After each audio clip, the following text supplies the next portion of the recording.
and welcome to AviaDev Insight Live. This is the second live episode of the only podcast dedicated to African aviation. And I'd like to warmly welcome our live audience to today's session. My very special guest for today's event is Rodger Foster. Rodger is the MD and CEO of Airlink, a privately owned Southern African airline that has operated profitably for 28 years and counting. Even pre-pandemic, the last year or so had seen some huge changes for Airlink as the airline began operating independently of SAA under its own unique 4Z flight code. So for context, I'm sure a lot of you know this out there, but Airlink has a fleet of more than 50 commercial jetliners.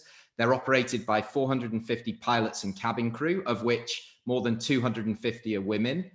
And they are also maintained by a team of 400 engineers, mechanics, and technicians. So a huge operation. In 2019, Airlink carried 2 million customers on more than 63,000 flights on 55 routes to 39 destinations in 9 African countries and St. Helena Island as well, which was a real landmark route. And there's some great videos around that project getting underway. There were some serious challenges, but despite aviation right now globally and obviously in Africa as well, facing its toughest test since probably commercial flights began, Airlink have been in the news over the last few weeks because they've been relaunching routes and introducing new routes. Plus, they've also announced interline agreements with both Qatar Airways and Emirates as well. So today we're going to explore their regional expansion plans, talk about fleet a little bit, and take a glimpse into the future. And I want to thank all of you who have submitted questions for today's session as well. Thank you for taking the time to do that. Just some housekeeping really quickly before we get started. The session is taking place obviously via Zoom webinar. That means that only Rodger and I have got access to our cameras and our audio. So if you want to make any comments, and I see lots of information coming through on the chat, you want to ask a question, fire it in the Q&A box, and we'll share this either during the session or straight afterwards. So for the next hour or so, I'd like you all to put your phone on silent. I know we all have webinar fatigue, but hopefully this is something a little different, and it's going to be really enjoyable. Can't wait to learn so much more about this airline that's done such a great job of connecting Africa through all of the headwinds that it's faced over those 28 years and beyond. So I want to welcome you to the podcast, Rodger. Welcome. Thank you, John, and good day, everybody. I'm not sure whether it's still good morning where you are or if it's afternoon already, but hi, it's a great privilege, John, and I'm looking forward to the session. Thank you. Fantastic, fantastic. So first question, let's start with the freshest topic on the agenda, which is the interline agreements that you've recently signed with Qatar Airways and also with Emirates as well. How long have these been in the making, and was it always part of the long-term strategy, or was it accelerated because of the pandemic? I'm not so sure it's to do with the pandemic, John. These interline relationships have been initiated pursuant to Airlink establishing as an independent airline and no longer as a franchisee, now operating in our own inventory hosting system, as well as the CRS, and within the IATA travel trade domain, offering our vast network of destinations in conjunction with other travel itineraries. So Airlink is no longer tethered, and we are now totally alliance agnostic. So this is something we began exploring when it became clear that the previous franchise relationship was no longer fit for purpose. So is it long in making? I think it's relatively recent. Our long-term plans were always within the alliance and as a franchisee as we were previously, but now obviously that's come to an end, and probably a good thing in many ways that Airlink has seen fit to stand independently and explore different commercial relationships. These are 2 of those commercial relationships that we refer to. Yeah, so the tether is away, and you can be agnostic and go with the partners that make most sense for you and make business decisions in a business context. So just to set the scene, you know, as I said in the initial introduction, it's 28 years that you've been involved, and you've grown Airlink from this small thing to this huge this huge and very important now airline connecting Southern Africa. Has this been the hardest period of those 28 years? Absolutely. Indeed, it has. We have suffered tough times previously. For example, 9/11, I think, decimated the global air transportation industry. As a small regional player at the time, our business was also pummeled. And there have been other events before 9/11, then obviously after 9/11 as well. SARS virus, the financial contagion of 2008, 2009. We've also had our own internal issues that have caused us really tough times, hardships. But this has unquestionably been the most difficult, the worst period in Airlink's existence by far. The first setback, of course, was not the COVID pandemic. It was what happened with South African Airways going into business rescue and defaulting on a very, very significant sum of payment that was due to Airlink's money, in fact. That blew a void in our cash flow, and it really hurt our balance sheet badly. And then, of course, the pandemic and the lockdown that caused a total shutdown of our business. Just to coin a phrase, you could say that we fell off the cliff. And that's where we find ourselves. But, you know, we also see that the whole world has fallen off a cliff. And we see that there is an opportunity for air transportation to come back, for hospitality to come back. And the landscape has changed. We don't have the same capacity in the market that was there before. And who knows whether or when that other capacity is going to come back. In the meantime, here we are. We are standing as an airline operation today, and we have the propensity. We still have a balance sheet I'm very, very proud of and pleased to say. And we want to avail of the opportunities that are there. And that's exactly what we're doing. Fantastic. And yeah, you know, I haven't been in the industry for that period of time, and I most definitely haven't run an airline, but I know that there'll be a lot of people nodding in agreement about the situation. And I think, you know, it's about spotting those green shoots. But you talk about the capacity in the market, and we had a great question in from Joachim Vermuten, who I know you will know.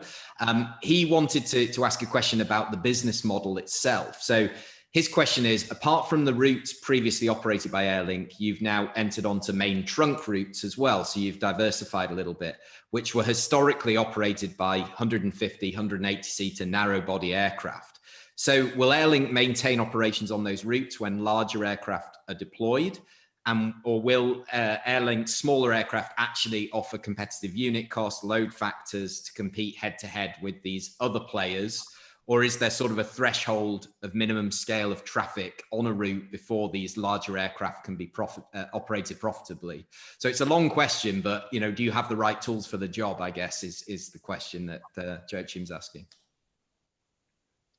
Well, I think what the question is really about is, you know, Airlink, are we a low-cost carrier or are we not a low-cost carrier? And can we compete with the low-cost carriers that are applying the trunk routes? Well, we're definitely not a low-cost carrier. And we are fully aware of the fact that the low-cost carriers will set the revenue streams and control the yields that are available on the trunk routes. And those will be predicated by the fact that they can produce unit costs, their casks, at a much lower rate than we can in smaller gauge aircraft. We've taken a different view on our approach to the trunk markets. Firstly, not being a low-cost carrier, we offer a service which is different from that of a low-cost carrier. For example, in a low-cost carrier,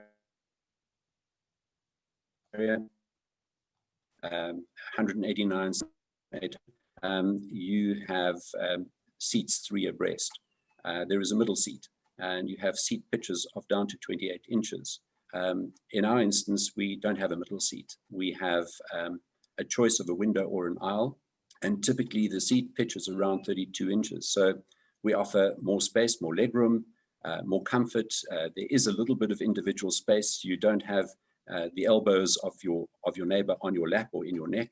And I'm not degrading what happens with low-cost carriers. They fulfill a very, very real purpose of commoditizing air travel. But that's not what we're offering. We're offering something different. We're offering a service where customers can have their own space and they can enjoy hospitality on board at more or less the same price. And on top of it, it seems that, whereas the low-cost carriers sell your luggage, if you want to carry your luggage to your destination, you have to pay extra for that. You don't have to do that on us. The most important reason why we're in the trunk markets is because of connectivity and because of inclusion of those points to our network. Can you still hear me? I see, yeah. John, can you? No, your Wi-Fi is Right. going in and out a little bit, but it seems solid at the moment. So please carry on. Seems okay. Good. So we see that there is a relevance of adding those points to the Airlink network, whereas previously they were not part of the Airlink network. They were part of our franchise partners network system. Part of being self-sufficient and independent is we have to take a view as to whether we are going to be a comprehensive network system in our own right. And we have consciously weighed up all of the upsides and the downsides, and we have elected that we are going to be a player on the trunk markets as well.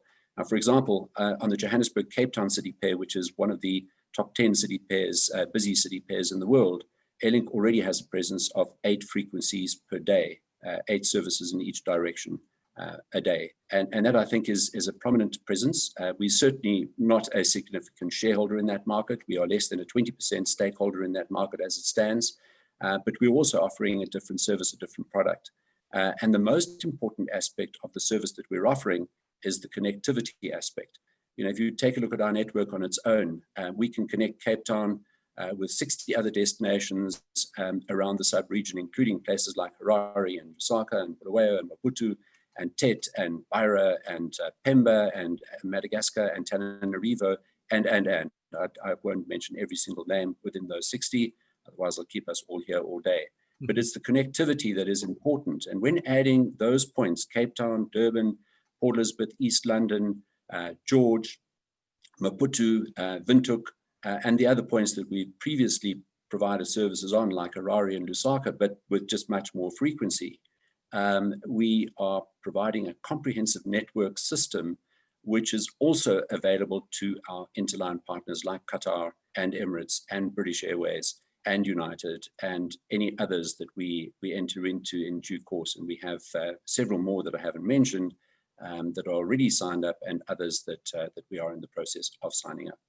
I hope that answers the question. Yeah, absolutely. Really exciting. And to stay on this with the strategy from resumption as well, was your strategy initially to operate more aircraft less or to operate fewer aircraft more? Which way round did you look at this? Well, if I go back to when we were in our franchise relationship, we had some limitations that came about as a consequence of not being able to use the intellectual property at liberty.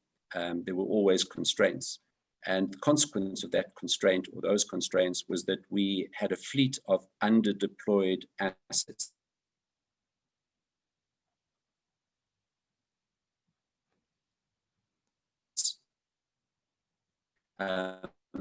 Now we are able to sweat our assets. Each fleet was owned 110 average, including the backup and maintenance related aircraft. We're now able to, within our current system and our projected system going into the future, we're able to sweat the asset to more than 200 hours per unit on average. So that's almost doubling the utilization. In doubling the utilization, we are halving the unit costs as regards fixed costs. So it's an improvement to our overall position, and it is our mission, given the fact that we've got carte blanche in the market at the moment, we can sweat the asset much, much more, reduce the unit costs much more, and we can use less assets to achieve much more in the way of revenue generation. And that's what the current mission is. Yeah, absolutely. Very clear. So we've got a question from my friend and colleague, Ogaga Ujo, who's the MD of ZA Logics, who you'll know, and also works with us at AviaDev Consult. He says, first of all, congratulations on Airlink's continued success and leadership in the market. But his question is, given Airlink's long-term experience with the franchise model, obviously as a strategic alliance partner with SAA, do you believe this type of arrangement can work in the general African context going forward? Or is it finished? Well, firstly, hi, Ogoga, and secondly, thank you for your loaded question. It's a difficult one to answer, openly, but I will be honest.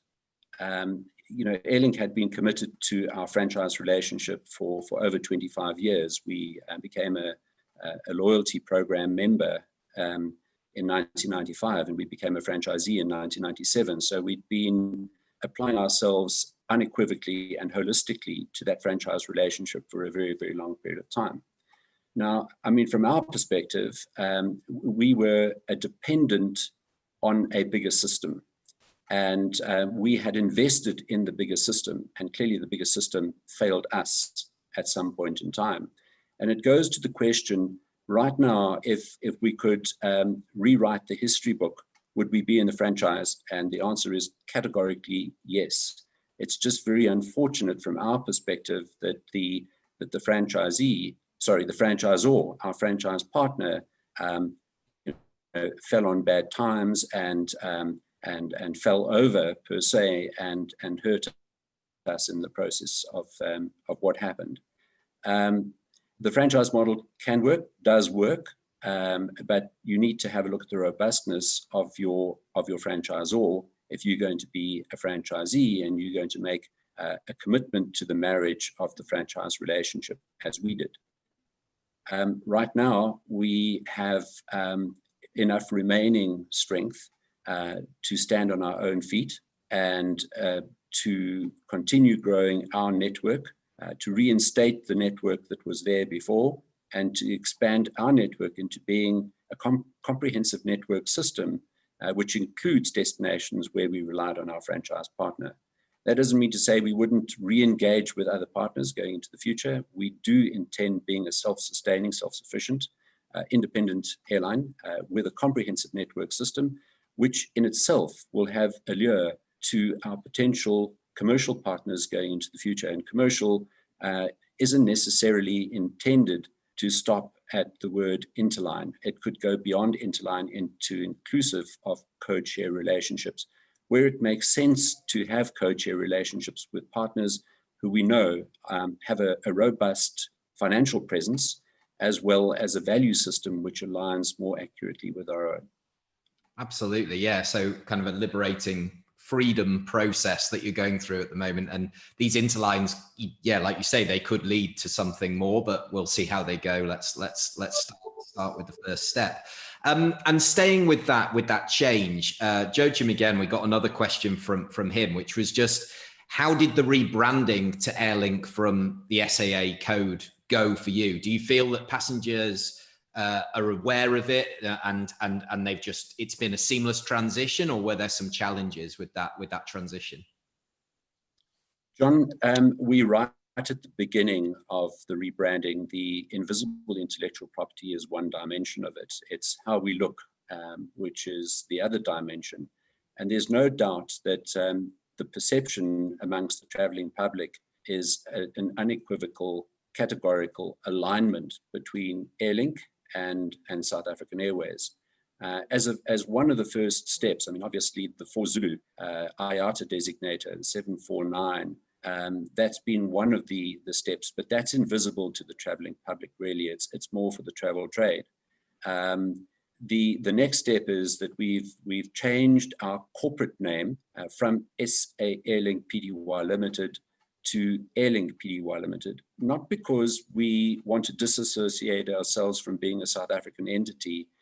Far from that. We remain a fully committed South African entity. It's really that we're no longer part of South African Airways. And if you read our corporate name, SA Airlink, it sounds like SAA. And there is a clear identification. It was intended to be that all along.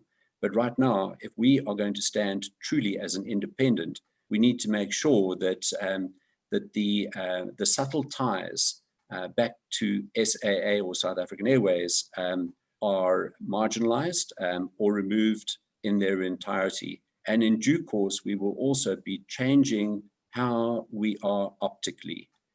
We can no longer keep the association, the alignment of our livery, for example, is absolutely that of South African Airways. It has always been seen as that, and it was intended to be that. But now it needs to be something which is different, which imbues the independence that we now are. We're no longer part of that franchise system. We stand on our own 2 feet, and we've got to demonstrate that, and we will be doing that optically as well as via the invisible intellectual property mechanisms. Fantastic. Yeah, thank you for clearing that up. And yeah, I think that makes perfect sense, I'm sure, for the people listening. So let's move the conversation on a little bit, because I know there'll be some of the guys from the manufacturers listening here as well. I want to talk a little bit about fleet. Is now the time to expand? Of course, aircraft leasing rates are low, purchase rates are low. And do you feel you have a versatile enough fleet with the existing Embraer fleet, or would you look at larger gauge aircraft? I'm sure they're all sat on the edge of their seat waiting for you to give an answer to this one. But what are you thinking? Do you think you're well set for the current environment, or do things need to adapt? Well, I think firstly, if we're going to maximize on our network and ensure that we provide connectivity, the way to achieve that, and I'm not just talking about on the trunk routes where we already have a relatively high frequency of service, for example, those 8 services daily between Johannesburg and Cape Town, 6 between Johannesburg and Durban, 3 between Johannesburg and Port Elizabeth and East London, and so on. The way to ensure or to maximize connectivity is through frequency.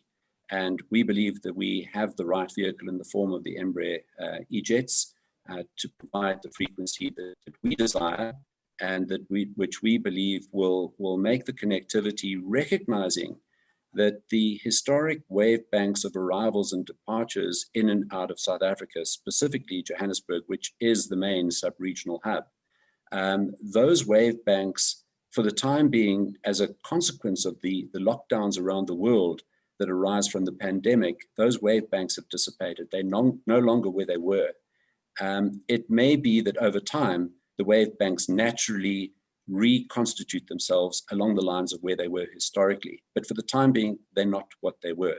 And if we're going to maximize connectivity, the way to achieve that is through frequency of service. So it's our current mission to ensure that we have maximized frequency, and the way to achieve that is by applying the right size gauge to the market. And we believe that the combination of our fleet presents us with the opportunity to do that. So to go back to your question, we're not ready at this point in time, not only from a practicality perspective, but also from a financial point of view. We're not ready to make the change into the true narrow body gauge. In other words, Boeing 737-800, Airbus 320 of around 180, 190 seat configuration. That's not our game for the time being. We are operators of regional jets, the Embraer E190 being our flagship aircraft at the moment. It's the right size of aircraft in combination with a smaller ERJ 135-140 aircraft, 37 to 44 seats. So we've got the ability and the flexibility to go to the market with the right size of equipment, and we intend staying that way for the time being. And as I said, we're also not in a financial position to make the change just right now. We are a frugal company. We are in austerity like most airlines around the world, and we are not of appetite right now to invest in the change to narrow bodies, whilst we recognize that obviously some of our competitors on some aspects of our vast network are low-cost carriers, and we need to be mindful of that, and we need to be price competitive as well as, and that I mean fair competitive, as well as cost competitive. And we believe we are, and we have that capability by virtue of the fact that we can sweat our assets. Yeah, thank you. And thank you to everybody who's submitting the questions and using the chat. We will try and make sure we're getting through the questions quite quickly. So it's great. And I will come to those. So if you've got anything you want to ask, do put it in the Q&A box down at the bottom of the screen. So let's talk a little bit about, say, the landscape. If you were to look in a few years, get your crystal ball out and think about what the Southern African aviation landscape is going to look like in 5 years. Just in your opinion, do you think there'll be fewer national airlines and there'll be a massive opportunity for private airlines to land grab right now? Or do you think national governments on a whole are going to continue to want to retain a stake and control when it comes to aviation? Where's your money? Yeah, this may be a controversial view, but it's the view. So I think if you have a look at the landscape throughout Africa, over 200 airlines in Africa, most of which are national carriers. John, I believe private airlines like Airlink have over time helped to grow the market and develop new routes. And I think that we need to recognize that, such as what Airlink has done over the last 28 odd years. If you think about our humble beginnings, we had 2 or 3 routes, and to be operating over 60 routes now, I think is a clear indication that we have accomplished at least the development of new markets. And private airlines have also established a track record of self-sustainment, whereas many state-owned airlines seem to have an insatiable requirement for subvention. And what I mean by that is subsidy. So continuous investment by their shareholders, which in itself is what should inform governments in their decision-making as to whether or not they remain invested in their airlines. And you were alluding to, where is this going to? What's the landscape going to be in due course between now and, say, 5 years from now? I would hope that sanity prevails and that support for national carriers will be discontinued and this is my firm belief, and I think if you have a look at how it has materialized over time throughout the continent, I believe that subsidization results in an imbalanced market. I think if the market were left to pure free market forces, you will find that there will be natural consolidation, and the upshot of it will be the emergence of much stronger airline groupings that would happen naturally. And I do believe that COVID-19 has provided the watershed event. And I think if you have a look at how countries have supported their national carriers, very often with financial support that comes from sources like the World Bank, I believe that right now there's a lot of soul searching going on, especially within the sub-region, the Southern African sub-region, where governments are looking at their empty financial resources, their fiscus, and they're saying, gee whiz, we've got so many compelling applications of state finance. Where do we deploy it? And is it necessary for us or for states to deploy into the sustainability of their national carriers versus isn't there a different model? And couldn't that model be an amalgamation of the energies of the private sector, generally speaking, and the formation of strong, robust airline network systems that are premised on good commercial principles such as scale and proper human capital efficiencies and so on. And that has not yet happened. And I believe that this is, for the first time, probably ever, in the history of aviation on the continent, the greatest opportunity ever to harness the potential of aviation on the continent and allow the natural emergence of strong carriers.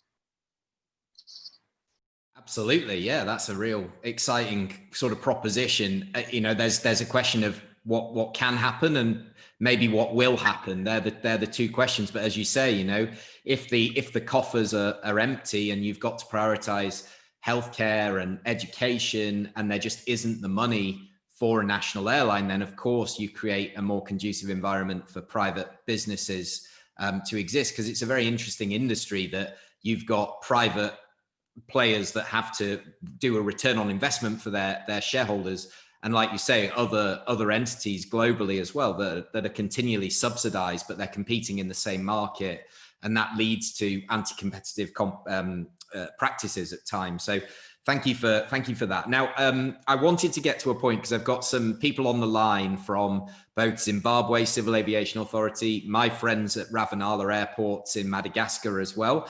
They want to know, you obviously launched and you've announced Windhoek and some really aggressive expansion in Mozambique to some of the secondary cities there. Where else are you looking, first of all? And the second part of the question is, what are you looking for in terms of an airport or a destination approach to Airlink? What do you look for in a partner, and where are you looking at the moment?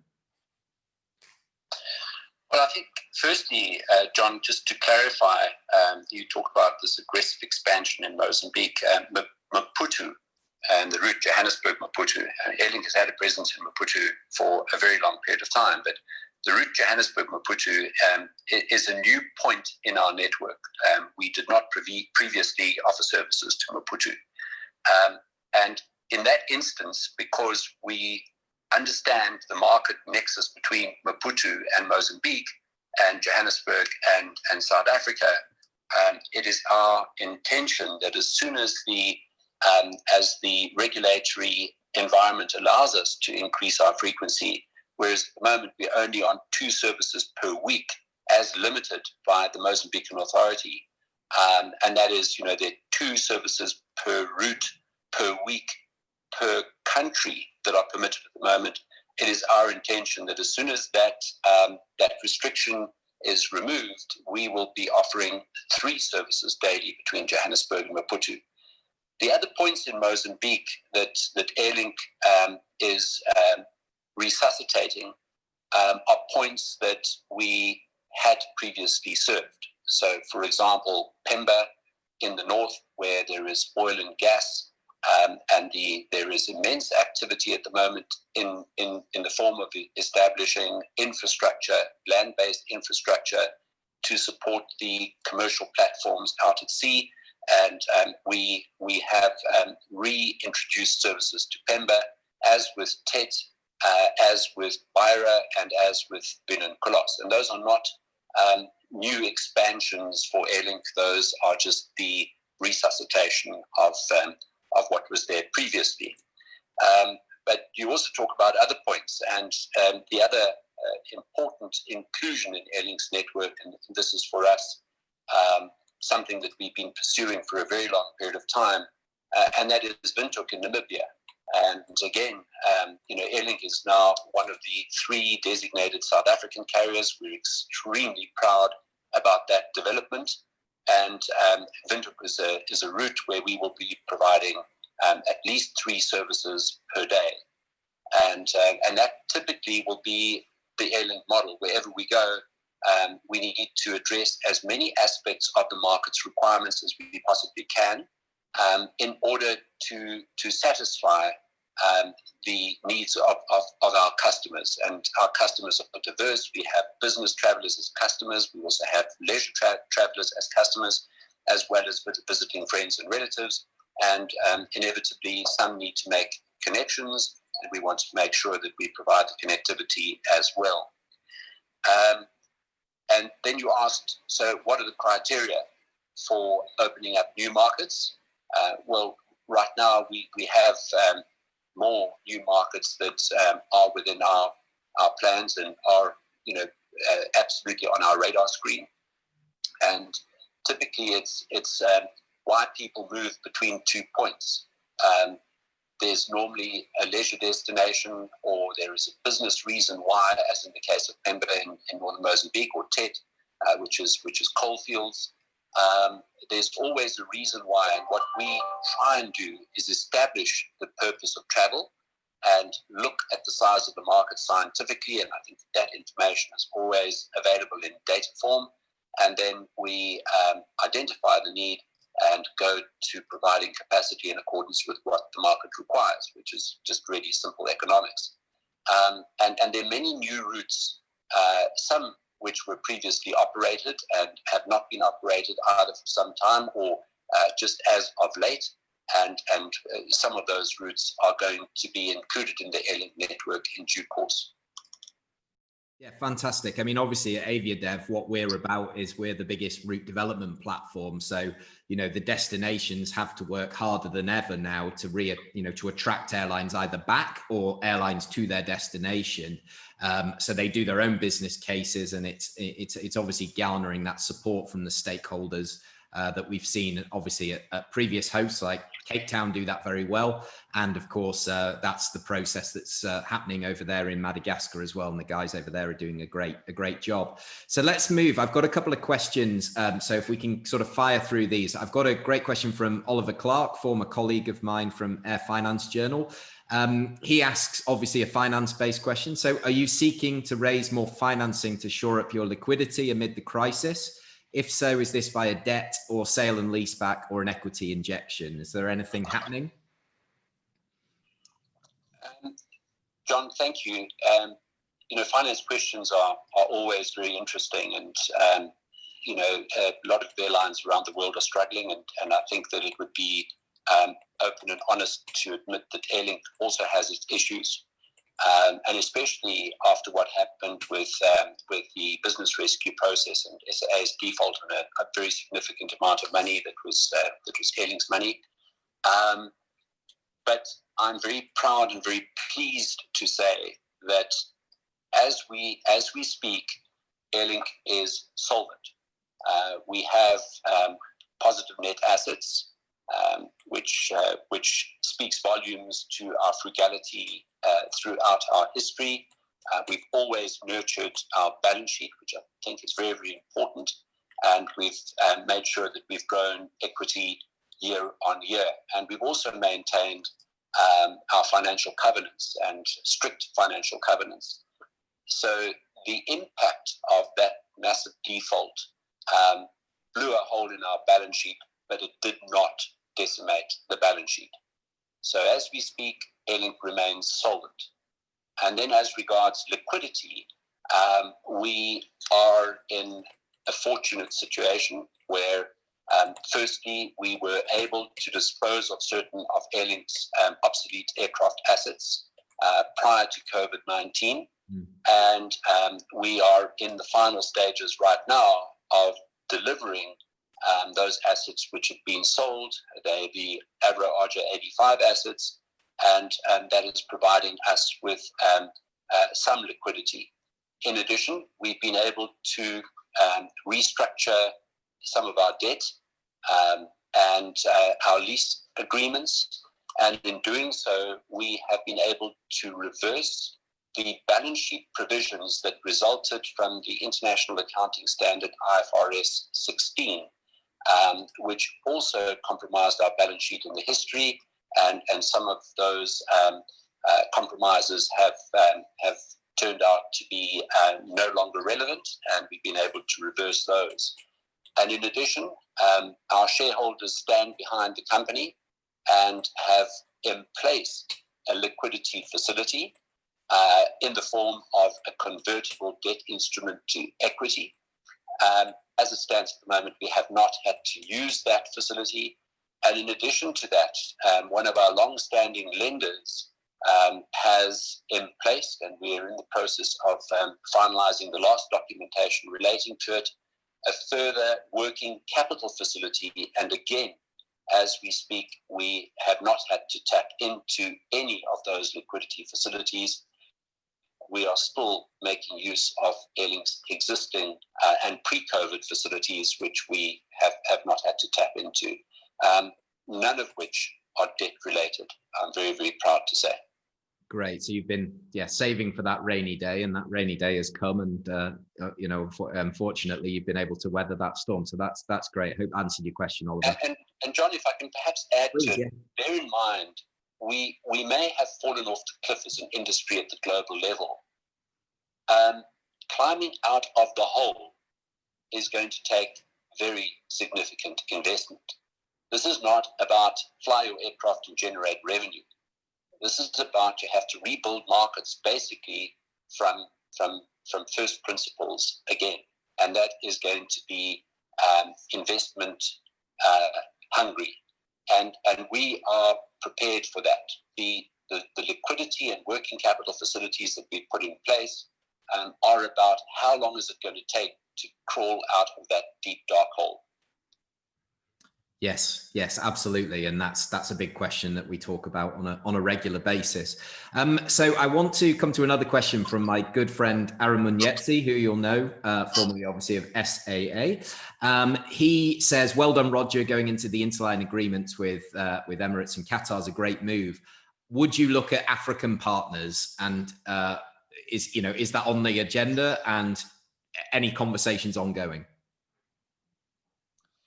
Absolutely, we not only would, we are, and there are 4 African airlines right now that we are in negotiations with as to commercial relations, and we'll carry on working on those until they are complete, and we look forward to working closely with new partners in Africa, and we are open to any partnership that makes sense. And when I say makes sense, I mean makes mutual sense. We recognize there has to be a win-win for both sides, and there needs to be a sharing, preferably an equal, although equal is a loose definition, what constitutes equality. But there needs to be an equal sharing in the market opportunity. And we recognize that, and we wish to forge relationships going forward where that becomes one of the mantras. Fantastic, and music to my ears, because this intra-African opportunity and collaboration, I think this is the best chance we've ever had to forge those relationships. Not that it's not important. We know that 80% of arrivals to Africa arrive on non-African airlines, so you need them for your international feed. But then, obviously, within the continent, there are some strong players that can definitely assist. I've got a question as well, slightly different topic, from a colleague, a friend of mine, David Aher, who's the MD of Tusker over in Ireland, and he asks about you looking at alternative revenue streams and ancillaries such as baggage charges, preferential seat selections. Can you see yourself going down that route, or do you like the sort of positioning as the full service airline that everything is included? I think every airline needs to maximize its revenue, and one needs to look at any form of ancillary revenue. So whereas we have been working on Airlink's own inventory hosting system and booking system in the form of Amadeus, one needs to recognize that when one goes down that path, it becomes a journey. The first step is vanilla ice cream. And if you wish to have strawberries on top, then that's something that you need to find a way to bolt on. And then if you need to have cream on the strawberries on top of the vanilla ice cream, then that's something else that you need to add. And as I said, it's a journey. And we're on that journey at the moment and looking for whatever else we can bolt on to our booking system, and how we can explore different platforms which bring about the ancillary revenue in the long term. What we have focused on in the short term is belly space and freight. And whereas we are not ordinarily a dedicated freight carrier, we recognize that there is a need to move express parcels around the country, around the sub-region, in the bellies of our aircraft. And there is spare belly capacity in the E-jets specifically. And on any flight between Johannesburg and Cape Town, we can carry 2.5 to 3 tons of express parcels in the bellies of our aircraft. And that in itself provides a form of ancillary revenue, as long as the revenue generated from the freight that you carry is more than the cost of generating that revenue in terms of the extra fuel required to carry the extra payload associated with that freight. But that's the one that we are tapping into already, and quite successfully. I'm very pleased to say we have a network of express parcel services that is associated directly with our entire route network, and that seems to be generating dividends for us. We've only got a couple of minutes left, and then we'll let you go. But I've got a question from somebody else I'm sure you know, Peter Davies as well. He asks Just a bit of a commentary really on what's happening. Do you believe that point-to-point long haul will become more relevant with the 350, the 787, rather than the hub and spoke model? And I would add into that as well, of course, you've got United launching these direct flights into Africa. And you've got aircraft like the 321, and the 777X and those kind of things. So like, how do you see that? Because of course, this is kind of not your core business, but of course, with these interline agreements, this feed is going to be important. So do you think that's going to be the case? Hi, Pete. Nice to hear Pete's participation. I mean, there is a gentleman that has got a lifetime of experience that has brought about his irreplaceable expertise in the game. So, I mean, his question is also loaded, and it comes with much background. My answer to the question may not be everybody's answer to the question, but it is certainly what we are experiencing in the market right now. With the market deterioration associated with COVID-19, which one can liken to falling off a cliff. And I think everybody around the world has experienced it, and any graph that you look at will depict it. And if you look at IATA's graphs, they depict it extremely well. The market fell off a cliff. Air travel fell off a cliff, and it has to be resuscitated. If one looks at carriers like Delta, for example, they have parked the entire fleet of 777s in the short to medium term.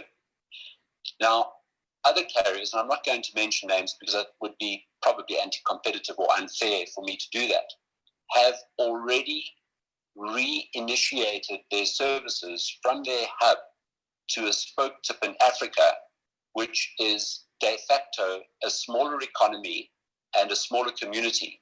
What we've seen recently is a service provider choosing one of those spoke tips to their hub being, let's say, Middle East, and a spoke tip being one of the capitals of a country within the SADC region.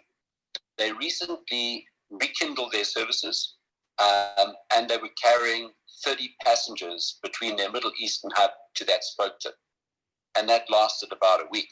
And they said, oops, we can't fly 30 passengers in a 787, for example, or even a 321. So instead of a direct service from their hub to that spoke tip, their position right now is they want to carry from their hub to a secondary hub to their hub. Secondary hub being Johannesburg or Cape Town, or somewhere else within the sub-region. But it needs to have significance and relevance to its neighboring destinations. And there needs to be a hub and spoke network at that secondary hub. So let's use Johannesburg as an example. And just as an example, let's say Maputo is the destination that carrier could only find 30 passengers flying between its Middle Eastern hub to that destination. So now what they're doing is flying their 30 passengers to Johannesburg and interlining those passengers with Airlink and through checking their luggage, and we are carrying them to Maputo. And that's the way we see travel happening throughout the sub-region in the near term. What will happen in the longer term depends on how quickly the international markets return. But for now, whilst the markets have fallen off the cliff and have to be resuscitated one way or the other, it makes no sense for the long-haul carriers to carry their 30 passengers to a smaller destination instead of carrying those 30 passengers together with the other 230 passengers in and out of the main hub, and then distributing those passengers on the, call it the feeder system, which would be, typically an Airlink or another carrier. Yeah, and this model is being forced by the demand and by by the current environment, and it's something that is obviously more sustainable. So yeah, I really appreciate your sort of input on that, and I hope that answered your question, Peter. And probably if I can just add to it, one also has to recognize that I talk about one carrier, with one hub in the Middle East. There could be another hub in Southeast Europe. There could be another hub in Central Europe. There could be another hub in the UK, British Airways hub, London Heathrow. And if one takes the aggregation of all of those people needing to get to, let's say, Maputo via Johannesburg, it makes a feasible load to be carried on one of the services provided by an Airlink or another similar to Airlink. And that's the reason why I believe the hub and spoke system will work in the short term when you do that aggregation. And in addition to the aggregation, one has to recognize that Johannesburg, as the economic epicenter of the sub-region, also has people, customers, requiring to travel between Johannesburg and Maputo on a point-to-point basis. And if you put the point-to-point travelers together with the connecting travelers, you have a viable load, which causes sustainability for the service provider providing the service between Johannesburg and Maputo. And in turn, all of the others that are bringing customers in and out of Johannesburg from their long-haul departure points or destinations reciprocally, they will also be able to aggregate because they're not just carrying customers to Maputo, they're carrying customers to Johannesburg and to Harare and to Gaborone and to Maseru and Lesotho and to Sikopi and Eswatini and. And when you bring about that aggregation, the hub and spoke system makes sense. I want to say a massive thank you to you, first of all, Rodger, for being with us and giving us your time today, such a busy period. John, it's been an absolute privilege. I'm just so sorry that I can't be face to face with everybody that's on the webinar. It's been great, and good luck to everybody with aviation in Africa and coming out of the COVID lockdowns and resuscitating businesses. It's going to be a formidable task for everyone. This is not a game for the faint-hearted, as we've learned. But I think if one persists and remains positive and determined, and at the same time run your business frugally, I believe that there will be the emergence of stronger airlines going into the future. Again, thank you, John. It's been a privilege, and thank you to everybody who's participated. Thank you. Thank you so much. And just to say, there's so much doom and gloom and negativity, and hopefully today's been a bit of a ray of sunshine for you to feel a bit more positive. We're here at AviaDev. We want to spread the best news. We're here for the long haul to support African aviation. So if you want to listen back to this, we'll get this edited. It will be available on the AviaDev Insight Africa podcast, which you can also download as an app. You can get it in Spotify, Apple Podcasts, wherever you listen. You can go to our YouTube channel. The video will be there as well. If you enjoyed it, please do share it with somebody in your network who you think could benefit. And going forward, we're always welcome for suggestions who you think would be a great guest for a future episode. If you have any comments of how we can improve the session, do get in touch. Otherwise, have a great day. Thank you again, Rodger and Lyndon, for making this happen. And we will see you all very soon.